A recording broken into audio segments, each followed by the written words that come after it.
C'est trop cruel le foot. C'est trop cruel le foot. 3-3. Monaco, il méritait la victoire, il méritait la qualif. Faut se le dire, faut le dire. On a tous regardé ce match-là. Monaco méritait la qualif. Mais dominer n'est pas gagner.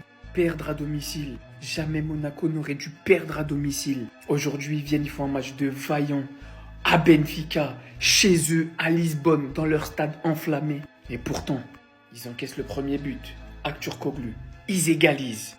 Ils prennent l'avantage. Ils se font égaliser. Ils réussissent à reprendre l'avantage. 81e, Ileni Kena qui rentre. Un rush de malade, gainé comme un fou. Benfica marque 3 minutes plus tard. Kokchu. C'est un match de fou. De fou. Presque comme tous les matchs de Benfica en Ligue des Champions, je crois. Regardez les stats. Ils avaient la domination, la possession, le nombre de tirs au but. Monaco aurait dû gagner le match aujourd'hui. Monaco aurait dû gagner le match aujourd'hui. Malheureusement, ce qu'on retiendra, c'est qu'ils sont éliminés. Et que c'est Benfica qui se qualifie directement pour les huitièmes de finale. Bravo aux Benfiquistes, bravo à eux. Ils ne déméritent pas non plus. Ils nous offrent 2 gros matchs. Mais ça fait de la peine pour Monaco. Ça aurait fait du bien à la Ligue 1. Mais ils sortent la tête très très haute pour moi. Très très haute. Mesquine pour les deux. Ben Seguir à Kliouche, voilà qu'ils ne le méritent pas ça. Ce que vous leur avez fait là, c'est une dinguerie. Tout le match, c'était les big boss. Tout le match, c'est eux qui ont essayé de créer les différences. C'est eux qui ont été dangereux devant le but. Mais ils ont été sabotés par cet individu, les gars. Il a pas sa place à Monaco, faut se le dire. Il est faible. Il est faible, bordel, c'est de sa faute. Comment ça se fait que la cage, elle est juste ici et tu tires en l'air? C'est une dinguerie. Qu'est-ce qu'il est nul. Mais il faut parler français, hein. Le Paris Saint-Germain, ils ont bien fait de l'expulser assez rapidement. Parce que il était nuisible. Ils ont compris absolument tout. En plus, tu vas parler avec la presse, hein. Ça, c'est ton meilleur exercice. Mais la tête d'homme sur le terrain, mais il était inexistant. Il s'est chié dessus. Sengo, honnêtement, son match, il a pas été bon là aujourd'hui. Mais je l'excuse un tout petit peu plus parce que ça fait longtemps qu'il a pas joué. Même s'il y en a certains qui vont parler de la faute. Et oui, il y avait faute, les gars. Et l'arbitre devait aller voir la VAR. L'arbitre a volé Monaco, c'est vrai. Mais t'es un défenseur central. Tu sais très bien que tu dois te relever assez rapidement. Et c'est ça qui a baisé Monaco. Il fallait se réveiller à ce moment-là. Et après, s'il y a but, bah ça revient à la VAR. On essaie de presser sur la VAR. Mais le but, c'est de se réveiller assez rapidement. T'es pas un attaquant de poing. Les gars, conclusion du match. Moi, je vous dis clairement, la défense, elle a été catastrophique. Nul, 0 pointé. Alors que l'attaque, elle a tout simplement été extraordinaire, belle, c'était rayonnant, tout ça. Et voilà, les attaquants, ils méritent pas. Mis à part N'Bolo. N'Bolo, il mérite même plus de jouer à Monaco. Il doit même prendre sa retraite. Il est trop nul. Il est trop nul. Il est trop nul. Les gars, vous imaginez, j'étais énervé. Je comprends maintenant, Bass, pourquoi il met sa vie. Mais voilà, et c'est trop une dinguerie ce qu'ils m'ont fait, Monaco. Ah!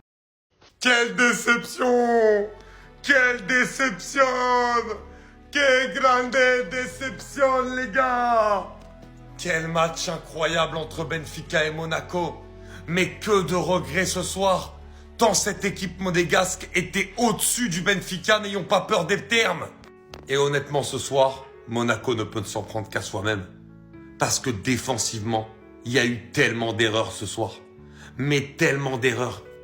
Sur le penalty, Thilo Kehrer, c'est une erreur. Sur le but aussi du 3-partout égalisateur, le placement il est très mauvais.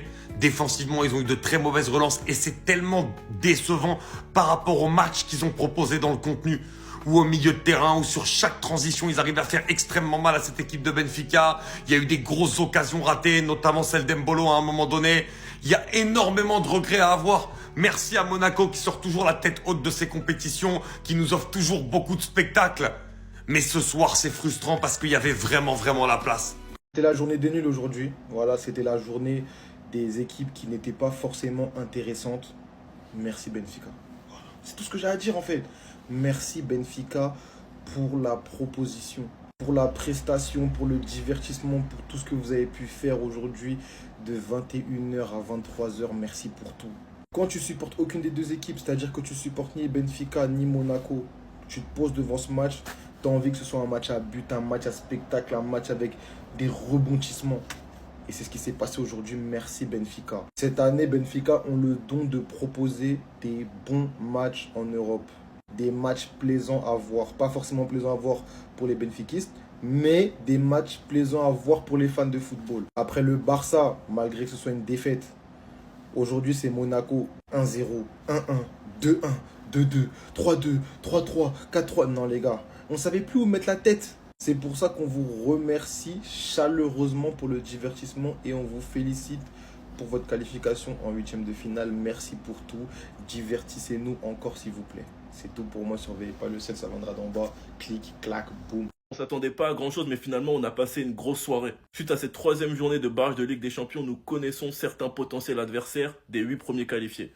On commence avec la grosse surprise, la qualification de Feyenoord qui élimine l'AC Milan. Suite à une énorme erreur de Théo Hernandez qui prend 2 cartons jaunes, un sur tirage de maillot et le deuxième sur simulation. Le Bayern qui élimine Celtic et qui s'est fait très peur. Suite à une égalisation de Kuhn sur le score cumulé, et Davies est venu les délivrer et a empêché les prolongations. Atalanta s'est fait corriger par Bruges. C'est tellement triste car il y a eu une superbe entrée de Lookman qui est venu mettre un but mais qui a raté son penalty derrière. Pour finir, le plus gros match de la soirée, Benfica-Monaco. Benfica qui élimine Monaco et franchement, ils auront tellement de regrets. Notamment avec le gros raté de Mbolo et surtout avec l'égalisation et la clim qu'ils prennent par Cocu juste après. D'ailleurs, Akilou, j'ai entendu que ton rêve c'est de venir jouer au Barça. Moi, je t'ouvre grand les bras personnellement. Les potentiels adversaires du Barça et de Liverpool, c'est Benfica. Même si le match s'est pas joué, normalement le PSG qui gagne déjà 3-0 et qui va accueillir Brest à domicile, sachant qu'ils sont invaincus en Ligue 1. Pour l'instant, pour Lille et Atalanta, c'est Bruges. On attend le match de Dortmund et Sporting. Et pour Arsenal-Inter, c'est Feyenoord. Maintenant, on a tous qu'une hâte, c'est les matchs de demain. Sinon, vous les gars, vous en pensez quoi? Ramenez-vous sur Snapper, ça, on s'ennuie.